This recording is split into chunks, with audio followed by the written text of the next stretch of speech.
तव कथामृतं तप्तजीवनं कविभिरीडितं कल्मषापहं श्रवणमङ्गलं श्रीमदाततं भुवि गृह्णन्ति ते भूरिदा जनाः. O Lord, your words, like sweet nectar, refresh the afflicted. Your words, which poets have sung in verses, vanquish the sins of the worldly. Blessed are they who hear of you, and blessed indeed are they who speak of you. How great is the reward.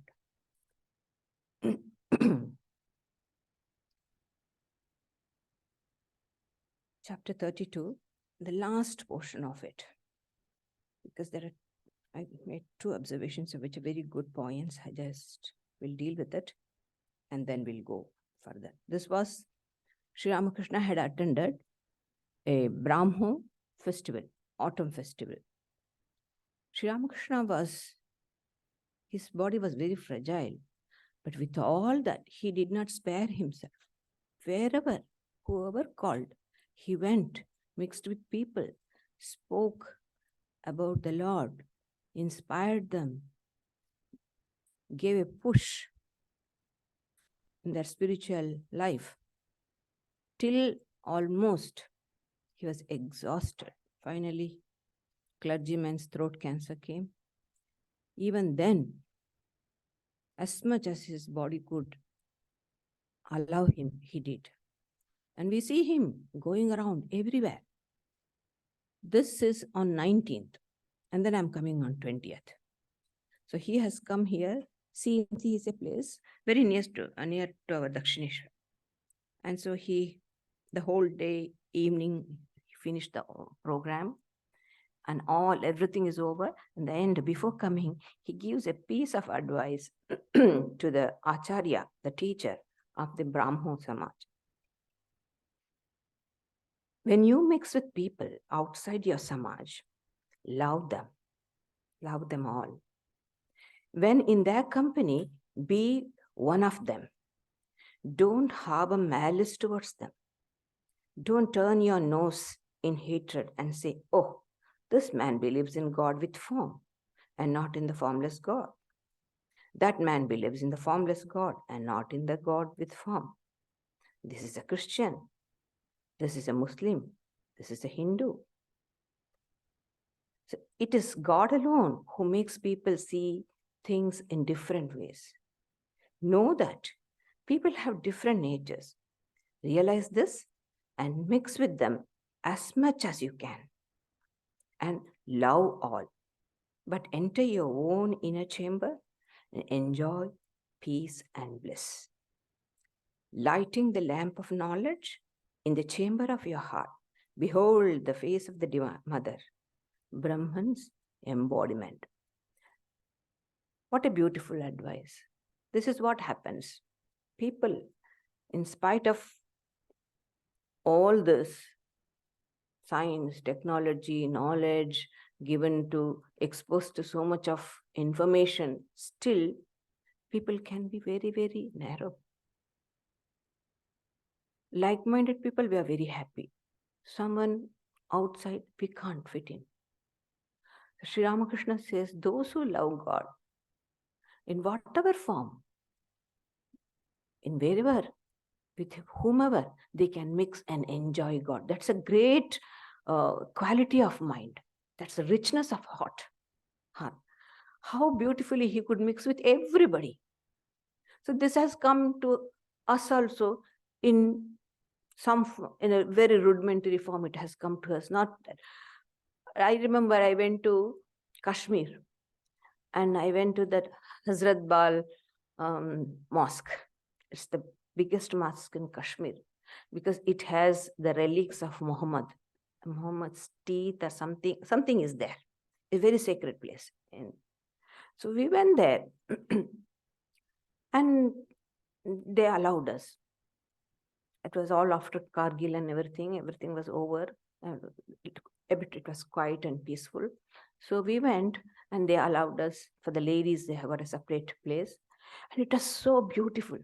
We went and sat half an hour, 45 minutes. We didn't know how the time passed. So soon, the mind got collected because people have been coming there praying. So that vibration is there. And it's Muhammad's some sort of relics is there. So it all has value. So we were perfectly happy, and those people were surprised that we were very happy, with great sense of joy and satisfaction when we came out.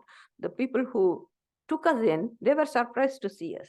So this is Sri Ramakrishna's gift to his children and devotees. We are perfectly happy with everywhere. And go to mosque, go to synagogue, go to church, everywhere we are happy. And go because we know one reality, many names. Ekam sat vipra bahuda vadanti. This is what the Vedas taught, and Sri Ramakrishna reiterated it in his life, and that's what he has taught us. Wherever you go, and love them. Love them. There should be love in our heart. Then we mix with people. Does not matter. Somebody sees God in some other way. That doesn't disturb me. So that's a beautiful idea which we get, the Catholicity of Sri Ramakrishna. That's a beautiful thing. That's why it was almost ending. I felt I must read this. And then it was 10 o'clock at night in the evening. The master got into the carriage to return to Dakshineshwar. One or two attendant devotees got in with him. The carriage stood under a tree in deep darkness. Benipal is the host who had organized this festival. Lots of people had come, and there was a lot of Sri Ramakrishna's company was there. That's the biggest thing. And then this holy company and conversation about God, and then singing and dancing, then ecstasy, the joy, and then the feeding, all that. It was a very happy evening. So at last, the Benipal comes to him. Very nice person. He comes to him. He wanted to send some sweets and other food with Sri Ramakrishna for Ramlal. Ramlal was Sri Ramakrishna's nephew, the master's nephew. Benipal. Sir, Ramlal was not here this evening. With your permission, I should like to send some sweets for him by your attendance. Master with great anxiety. Oh, Benipal. Oh, sir, please don't send these things with me. They will do harm. It is never possible for me to lay up things. I hope you won't mind. That's the one thing. Sannyasin should not lay things with him. Sannyasin must not think for tomorrow. That's the actual thing about it. Of course, now we are living in monasteries. We need to think, but that doesn't mean to say the basic idea behind it is always be just what is needed, nothing more than that. What do you call poverty? Poverty is a vow we take in sannyasa, in monastic. So poverty, obedience, and of course, above all, chastity, these three. So a sadhu must not think. He says, Panchi or Darbesh, bird and sannyasin will not think of tomorrow. Bird, even it thinks when it hatches egg, for the little one's sake, it has to think. But a sannyasin will not. So Sri Ramakrishna could never. Once what happened was, he came to Holy Mother, where Holy Mother was staying in that Nahabat, the little music hall tower. And he asked for some spices, because they eat fish, so the mouth smells. So some spices they eat in the end. So he asked her to give some spice, and he ate it. And then Holy Mother put some more in a paper and rolled it to keep it.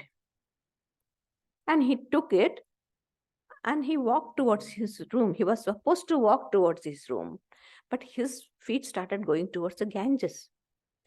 And the river was in full speed, water, complete. And he's going, and he was almost getting down. And he's like, Mother, are you drowning me? Mother, are you drowning me? Oh, Holy Mother, she never came out. She was wondering what will happen. Will he get drowned in the water? But he was not conscious. And then she saw someone going and she asked, please, can you call Hriday? She sent word. Hriday ran and came.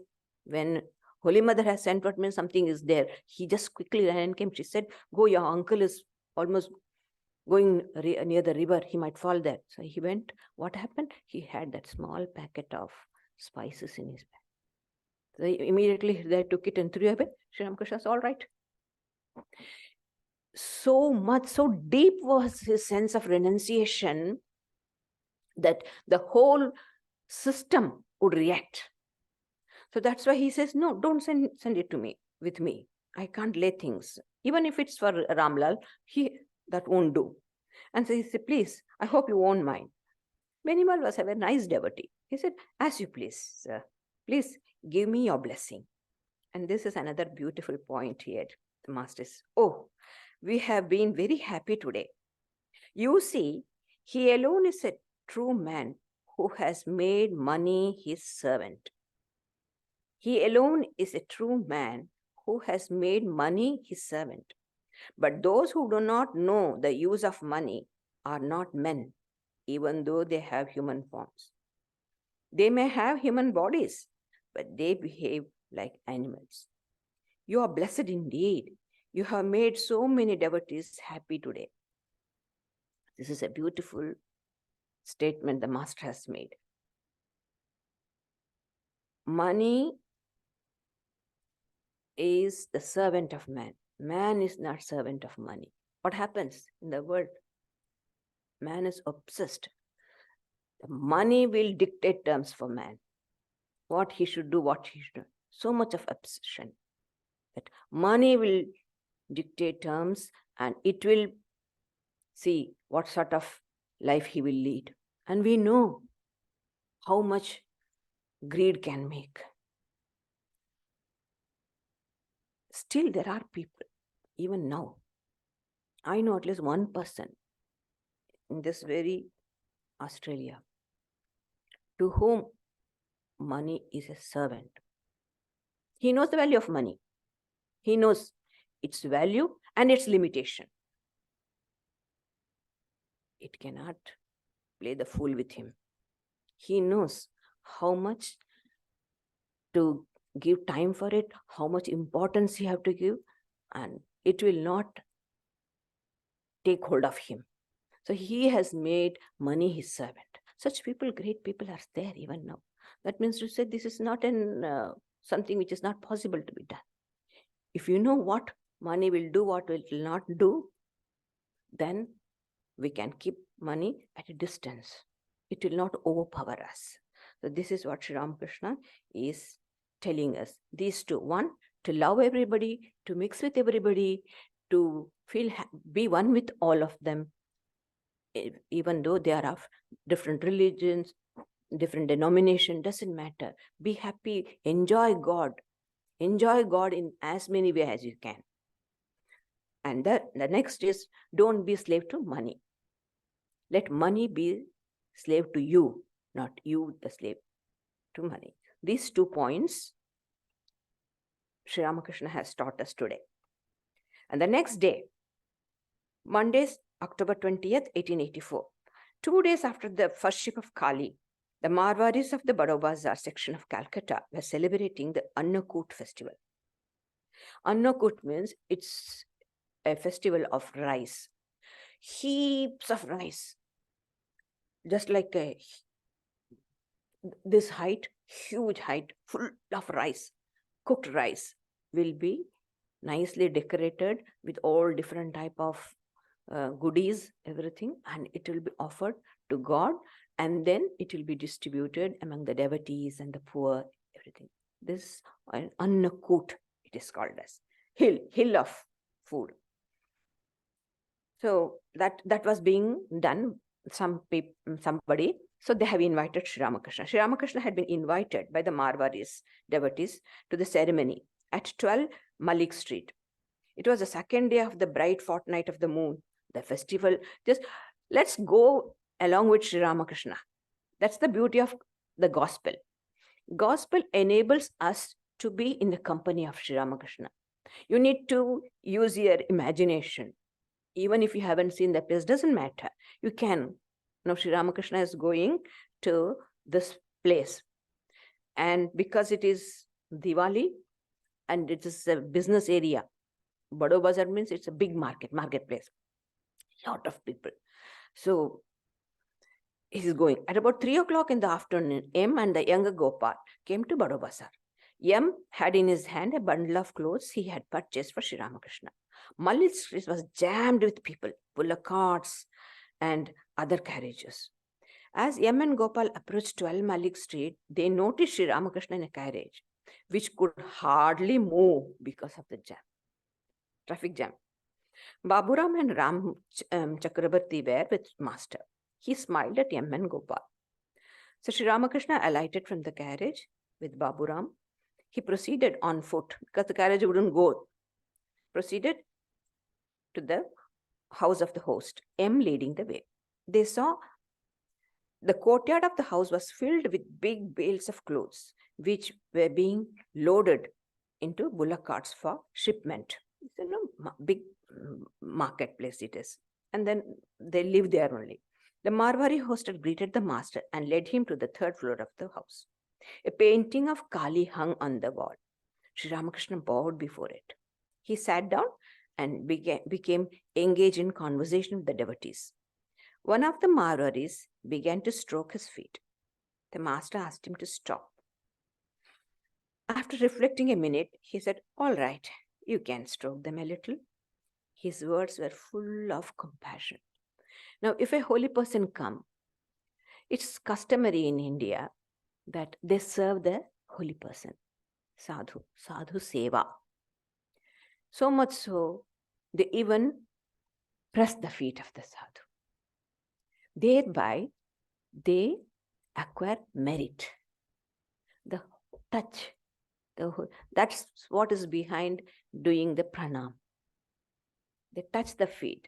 Thereby, they feel that they imbibe the holy vibrations of the sadhu. This is the psychology behind bowing down to the sadhus. So sadhu seva is a very important thing in our spiritual life. So this man came, and because Sri Ramakrishna has come all the way, it's hot, and he walked and came, so he wanted to do the seva. Sri Ramakrishna, of course, out of modesty or whatever may be, he asked him not to do that. Then he felt, he had compassion. Okay, let him. He allowed him. He allowed him to serve him. See, this is a great blessing. Servitude of God is a great blessing. And sadhus, it's a great blessing. We think, oh, these sadhus depend on us. No, sadhus don't depend on anybody. Sadhus depend only on God. God just makes others, God looks after the sadhus through them, so that they become a channel, that's all. So the serving, the actual service is, dependence is always on God. Once Holy Mother was in Vrindavan, she met a sadhu, Chameli Puri, old sadhu, must have been more than 100. Old sadhu was looking just like a baby, beaming with joy and innocence. So Holy Mother was very happy to see him, and she asked, "Who looks after you, Baba? Who looks after you? Who gives you food?" he asked. And he said in Hindi, "Aur kaun dega? Ek maa Durga deti hai. Who else will give? Mother Durga looks after me." And Holy Mother was so pleased with the answer. She came home and she was going on repeating. I can't forget the holy man's face. So tender and so sweet. And the next day she sent some sweets and fruits for him through her attendants. So always God alone looks after. The universal life looks after. Who has given up everything and completely relying on God. And so Sri Ramakrishna allowed him to do it.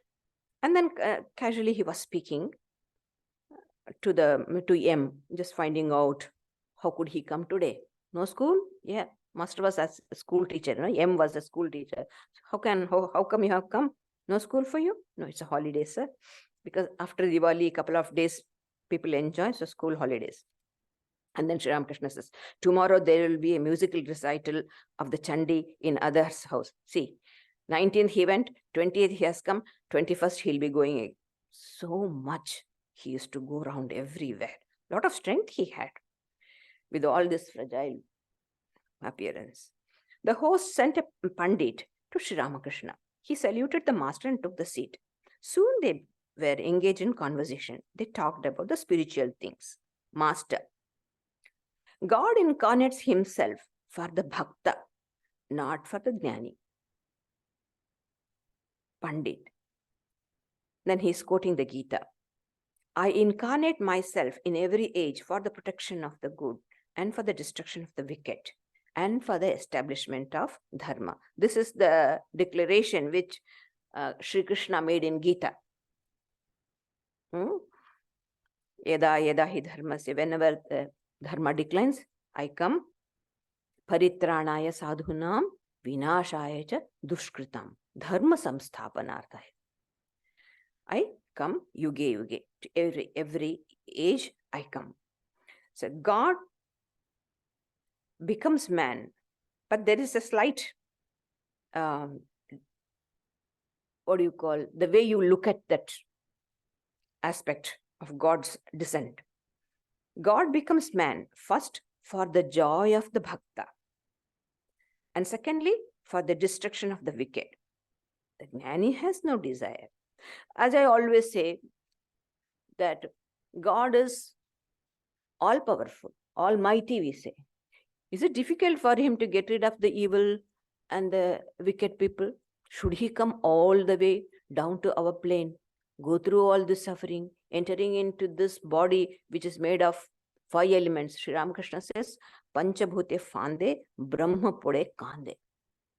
This cage, the Brahman, after falling into this cage of a body, he calls it cage, made of 5 elements, it weeps.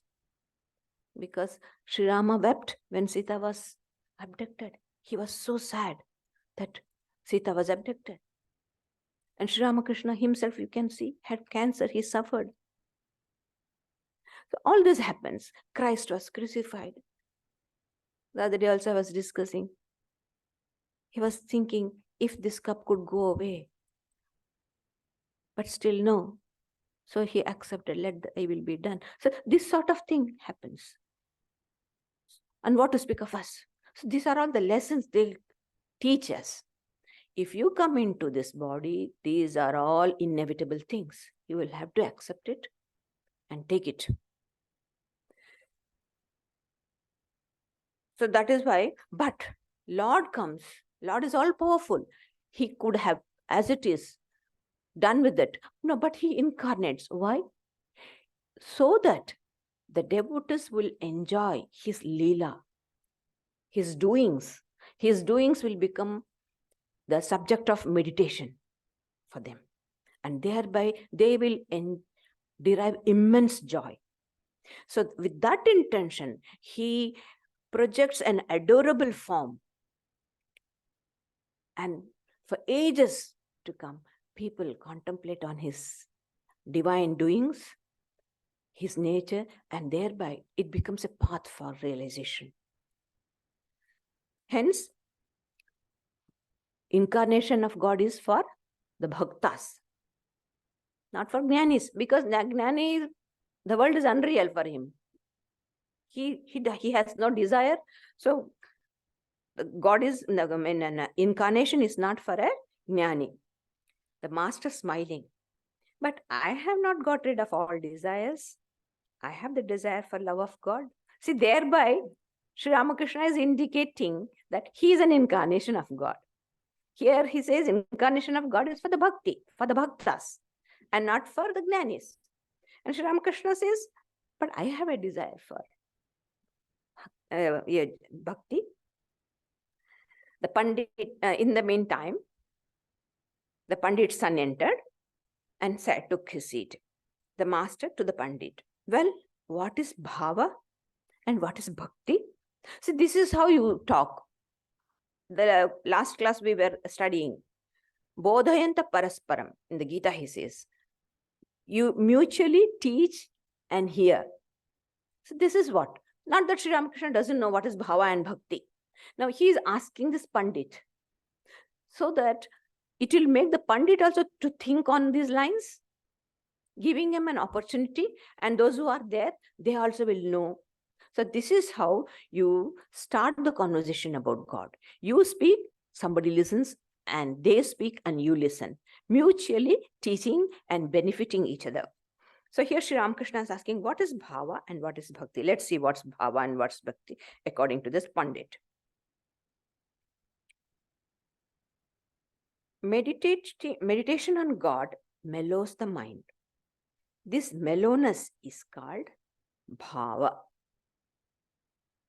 All our emotions gets softened, sweetened, and slowly it'll enable us to think of God in a different way. No more God remains a stranger or just in the photo, just bow down, or God just for my, what do you call, to help me. You have nothing to ask. You just love because you have got that love already in your heart. So this is what the bhava does. It mellows all our emotions and the moods of us, our mind. The meditation on God mellows the mind.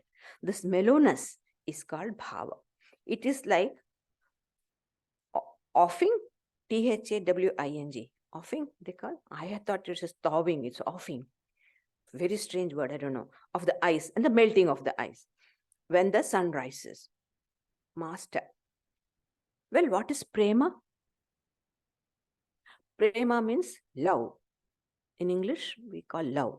No, prema, love is not just love. Love has a gradation, intensity. So prema is something very high, intense. So here Sri Ramakrishna is asking the Pandit. The Pandit and Sri Ramakrishna were talking in Hindustani, that is in Hindi language. The former gave some sort of explanation of prema. You know, you see, only one, they who have prema can define what prema is. If not, we don't understand what prema, what love is, until and unless one really has it. So that's why the Pandit gave some sort of answer which was not up to Sri Ramakrishna's liking. The master to the Pandit, no, that is not the meaning. Prema means such love for God that it makes man forget the world and also his body, which is so dear to him. Chaitanya Deva had prema. So intense love for God, so much so, we forget the world. We forget the world many times. When we are obsessed, when we are obsessed by something, we just forget. Somebody went known to me, I hardly look at that person. So such things happen. We forget everything. That happens out of attachment, out of sorrow.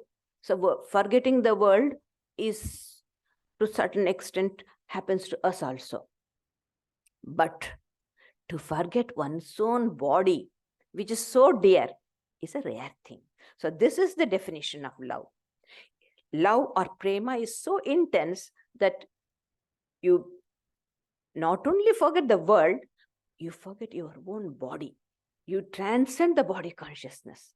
That is the definition of prema. Until and unless that happens, love hasn't come into our hearts.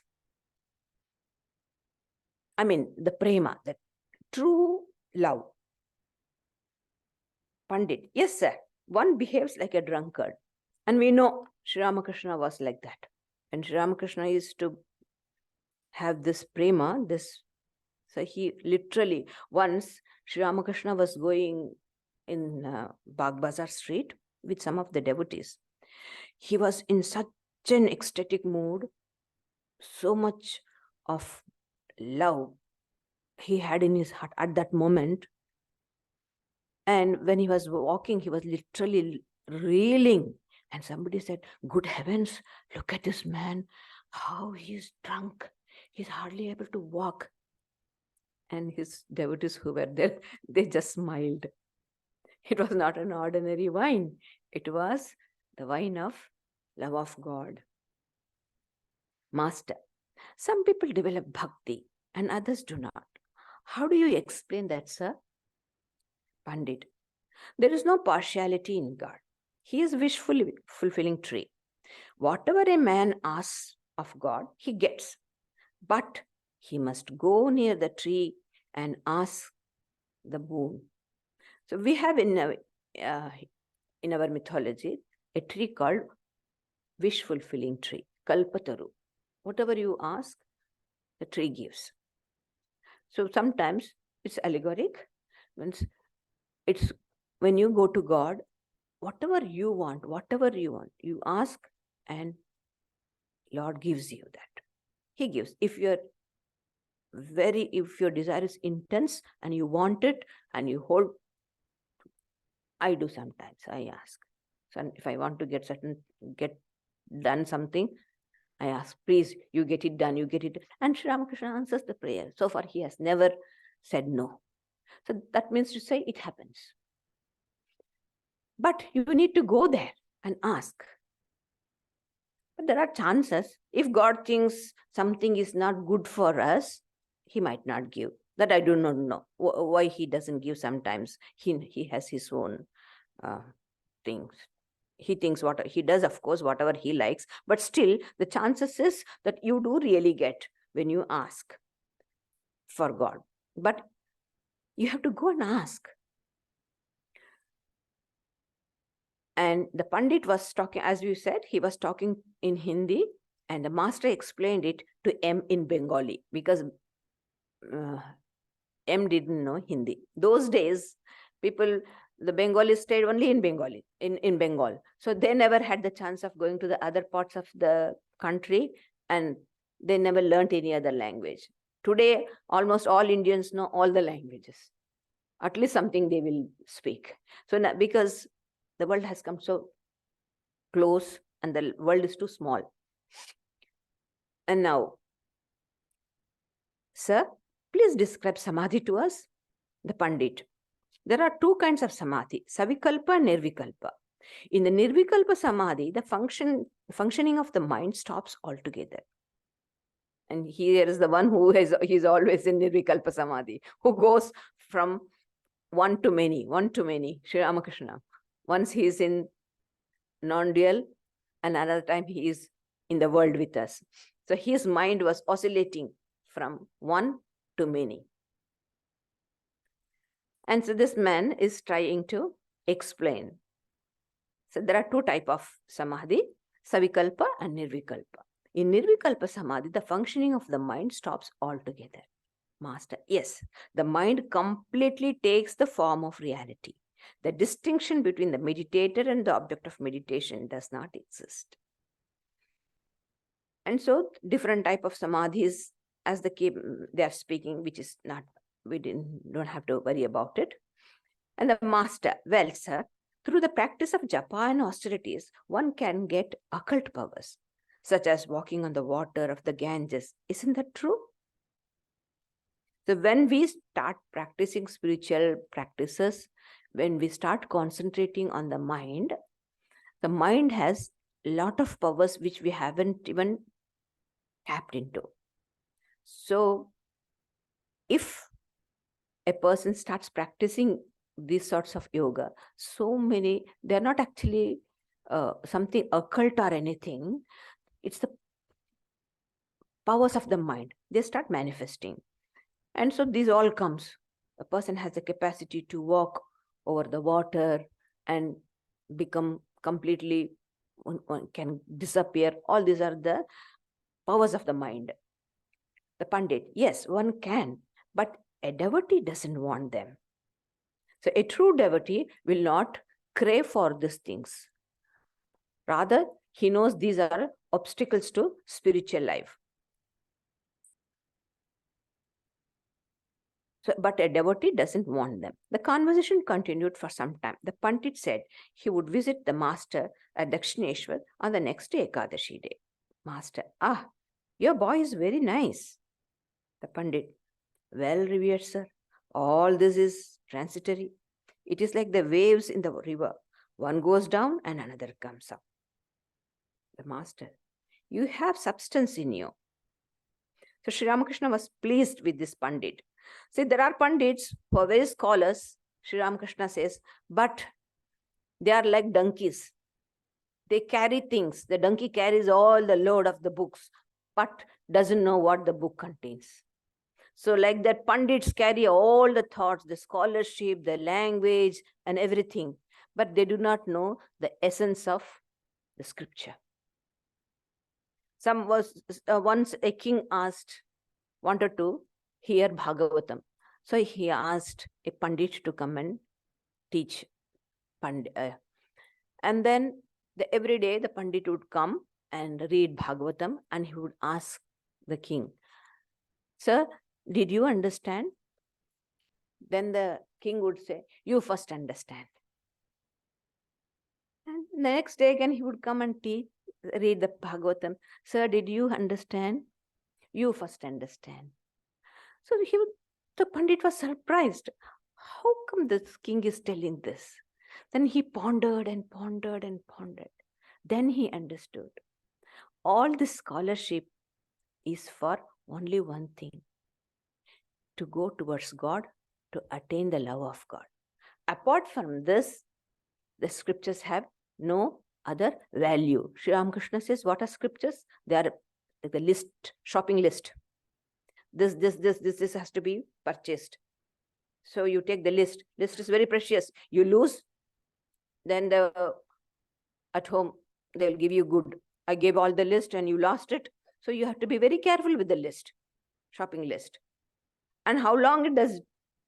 As long as you don't buy the things. Once you have purchased the things, you just you don't even bother. So scriptures are like that. What are the things I have to do? What are the qualities? What are the virtues that I have to cultivate? All this I get through the scriptures. Once I have worked on that, when I have started working on it, no more. Scriptures are of no use for two people. One for the ignorant and one for the man of knowledge. For rest of us, it's a need. Ignorant person, idiot, won't understand anything. A man of knowledge, he has already acquired everything from the scriptures, what has to be learned. So he doesn't need. In between, only we. We have to read scriptures because we learn many things and we try to practice it in our lives. So that here, this Pandit has got all the 3 Ds: devotion, discernment, and detachment.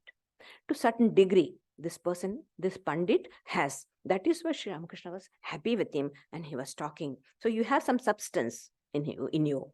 You are not just an Pandit, just finished with the quoting this and grammar and things like that. No, you have some substance in you. You have understood that cultivating devotion is the purpose of life, and that has to be cultivated through discernment and detachment. So 3D, remember, devotion, discernment, detachment. These are the hallmarks. These are the 3. For a bird to fly needs 2 wings and a tail. So for our spiritual flight, we need these 3: devotion, discernment, and detachment. On this flight of alone to alone. So the Pandit Sri Ramakrishna was very happy. After a few minutes, the Pandit saluted Sri Ramakrishna. He said, "I shall have to perform my daily devotions. Please let me go." The master was very happy. He wants him to, "Oh, sit down. It's okay. You don't have to go." The Pandit sat down again. The conversation turned to Hatha Yoga.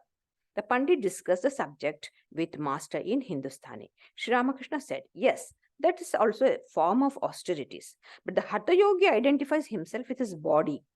His mind dwells on the body alone." And the Pandit took leave of him. Then Sri Ramakrishna starts speaking with the Pandit's son, he knows how to talk with people and keep the conversation alive. And now finally, the host enters. Because the host was busy with the function and all that he had to organize. So what he did was he sent his Pandit. I mean, must be the priest. Every house have their Kula Guru, the guru or the priest of the family. So he must have sent to engage Sri Ramakrishna in conversation. Now he is free, so the host has come. So he comes and asks the question. This is the regular question. Whoever meets Sri Ramakrishna, they ask him. Another 5 minutes, I will finish. Host, revered sir, what is the way for us? Master, chanting the name and glories of God, living in the company of holy men, and earnestly praying to God. 3 things. Take the name of God, holy company, keep the company of the holy, and pray earnestly. These are the 3 things.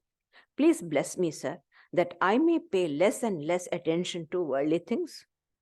Master smiling. How much attention do you give to the world? 50%? Laughter. Host, you know that, sir. We cannot achieve anything without the grace of holy person like yourself. Master, if you please God, everyone will be pleased. It is God alone that exists in the heart of the holy man. Host, nothing, of course, remains unrealized when one attains God. If a man attains God, he can give up everything else. If a man gets a rupee, he gives up the joy of a penny. So this is what is the thing behind. When you get something better, you ignore the lower one. So this is, renunciation is not something negative. It's always positive. Whoever has given up, that means this is something they have got, which is substantial, which is always there with them, abiding, something they have got. If not, it is not possible for people to give up things. Then Sri Ramakrishna says, a little spiritual discipline is necessary. Through the practice of discipline, one gradually obtains divine joy. Finer, subtler joys you start getting. Suppose a jar with money inside is hidden deep under the earth and someone wants to possess it. In that case, he must take the trouble of digging for it. As he digs, he perspires. After much digging, the spade strikes the metal jar. The tom sound comes, and he feels a thrill at the sound. The more sound the spade makes, striking against the jar, the more joy he feels. So once when you start taking the name of God, praying to God, asking for devotion, you have to go to the Kalpataru and ask for devotion, then we certainly will get it. God will never send us empty-handed. He will give us, depending upon where we are, how much to earn. He is very particular. He knows how much to give. He will give only that much we can digest. And slowly, our digestion increases. We will get better appetite, and then more we can consume the love of God. So at that time, the Lord will start supplying. So you have to, the more it strikes, the more sound comes and the joy comes. So pray to Rama, meditate on him. He will certainly provide you with everything. Host, revered sir, you are Rama himself. How is that? Sri Ramakrishna says, the waves belong to river. Does the river belong to the waves? The waves always belong to the ocean or the river. Isn't it? The river doesn't belong to the waves. The ocean doesn't belong to the wave. The waves belong to the ocean. So like that, host, Rama dwells only in the hearts of holy men. He cannot be seen in any other way. There is no incarnation of God at the present time. And he himself, incarnation of God, is right in front of him sitting. And this man is telling, now there is no incarnation of God. He thinks incarnation of God will come and tell, I have come, here I am. Or he'll be coming with the flute in the hand or with his bow in hand. Like how we hear to say, Jesus is coming. So I mean, do you mean to say Jesus will come like this, stretching his hand? So in order to detect an avatara, you should have avatara detector. Avatara detector we should have. Only then we can. If not, it's danger for the avatara to come into the place where he cannot be detected. I always make fun of Christ. I say, don't anywhere, anytime, don't go to any other place. Just be born in India, because we have the detector, like metal detector. We can detect one. It's there in our very gene. We can make out. We can detect who is an incarnation of God. You need that sensitivity. Anyway, that just I makes fun while feeding Christ in Tapovan. I talk with all these things and make fun with him. And when I do puja, it's not like, oh, sit and eat and then we do the japa. No, I talk with Buddha and Christ and all. Try to make them closer. Feel. Until unless you build a relationship with God, God remains just a photo, nothing else. And how long can you be with a dead photo? Isn't it? You have to instinct life in it. And how do you do it? Create a relationship. Talk with God. Doesn't matter however stupid it is, however silly it is. Talk to God. God is used to all this. Try to make. That is the only purpose. As long as we have the psychophysical organism with us, and when this is still good, we will do. We'll have a relationship, close relationship with God. However silly things it might be, doesn't matter. So many silly things we speak. Very rarely we speak meaningful things. Always silly things only. But we can speak that too with God. At least he will not react. He will just listen to us. Anyway, so Priya, how do you know that the incarnation is not there? Sri Ramakrishna smiles. How do you know there is no divine incarnation? The host remained silent. Master, all cannot recognize an incarnation. When Narada visited Rama prostrated himself before Narada and said, "We are worldly creatures. How can we be sanctified unless holy men like you visit?" Just imagine Sri Rama telling, when he was in Ayodhya, when Sri Rama incarnated himself, Narada visited. Narada, is the divine sage. He had access for all the three worlds. So he would go around.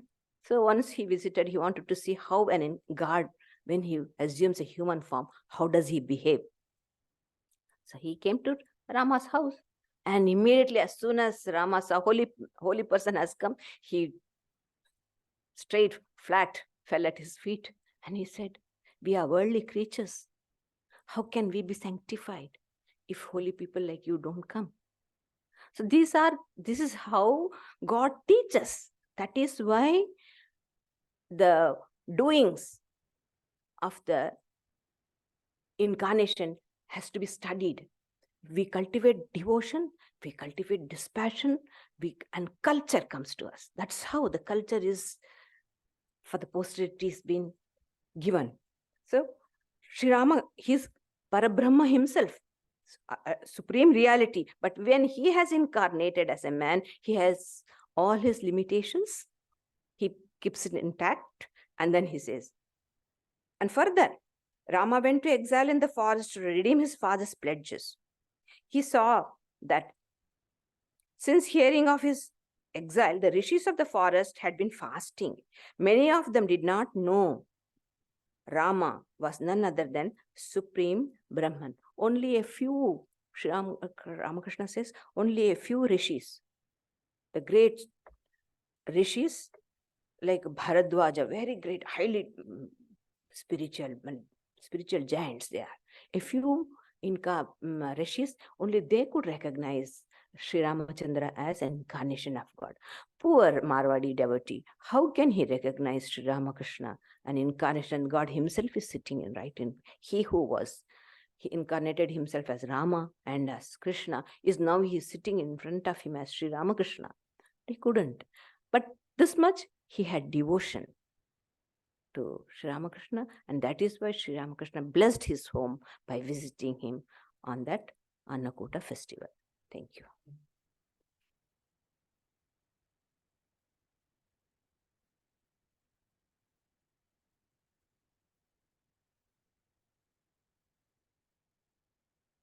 This coming week, we've got the fortnightly spiritual evening discussion on Friday night, led by Sridharaprana. Next Sunday, very special event, pilgrimage east and west. We'll be exploring places of pilgrimage in India, Japan, Israel, and Spain, care of the direct experience and knowledge of Sridharaprana and our good friend Ron Regal. And Ron's partner Vicky will be coming. The two of them will be providing some live music. After the presentations, there'll be time for questions, answers, discussion. So please come along for that from 11 a.m. to, well, about 12:30 or so. Then we have, following Sunday, Sridharaprana continues a series of talks on the Kena Upanishad. Sunday after that, the 22nd, we've got the Durga Puja celebration, talks by Bandana Or and Sridharaprana. And then we're going to finish off the month, again returning to pilgrimage. Sridharaprana will be talking about her trip to India this year and sharing some images. So we've got a very interesting month ahead of us. Now we will conclude with a guided meditation, which I will conduct. Give me a moment or two to set up for that.